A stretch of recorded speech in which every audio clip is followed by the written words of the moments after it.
how's everyone doing today? Say, have you ever heard of something called Raggedy Ann and Andy, a musical adventure? It's a rather strange musical I knew when I was in high school. I remember it being very bizarre and it always left this weird impression on me. If not, sit down, this might be interesting for you. This is a film from 1977. It was directed and animated by the guy who did the animated sequences in Roger Rabbit. It's based on the Raggedy Ann doll. It's best known for being really, really weird.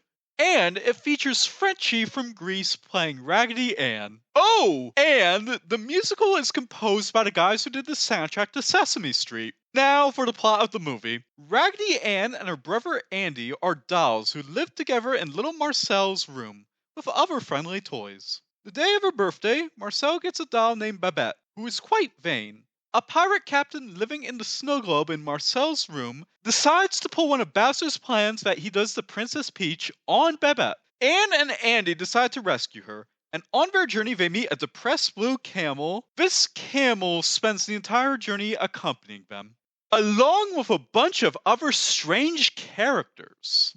As for the rest of our story, it's mostly a series of random events that are basically interchangeable until you get to the very end. Watching it for the first time, you don't know where the story is going when you see this. Apparently, studio execs allegedly wanted to cut some of the sequences, but the film's director successfully lobbied against them just because of how expensive it was to make. Yet it doesn't add anything to the story half the time. I honestly don't know who to side with in this argument. You probably already figured this out by now.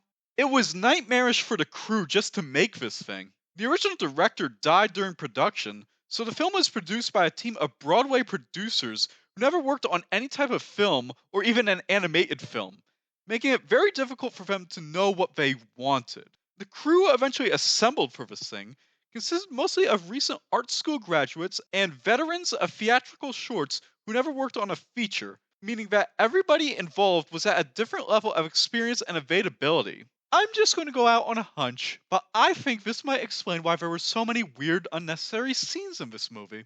Oh, and there's more! This film was funded by the ITT Corporation, who funded the production because they had just helped the CIA make a mess of Chile during the Cold War. And as a result of this, they saw a significant drop in their stocks. So they decided to invest in a piece of major entertainment in an attempt to recuperate their losses, choosing Raggedy Ann because of her recognizability. Okay, this is probably the weirdest story I ever heard about a film getting funded.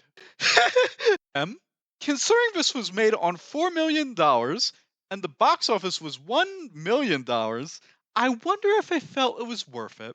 This film was released on VHS in the late 1980s, but copies are very rare and it has never been seen on DVD or Blu-ray. This is due to its current owners having no interest in making the investment.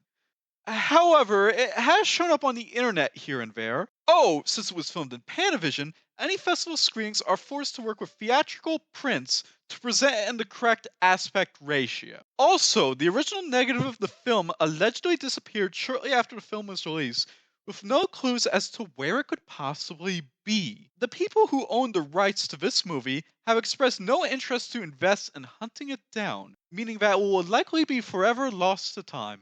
If I had to summarize the movie, I'd say it's a bit of a mixed bag. On one hand, the characters are interesting, the acting's good, and the musical numbers are great, but the plot isn't all that up to snuff, and there's a lot of random events that don't add anything to the film. It's harmless to watch though, so you won't be affected too much by it. And that about covers it. Anyway, be safe out there and have a pleasant rest of your day. Bye!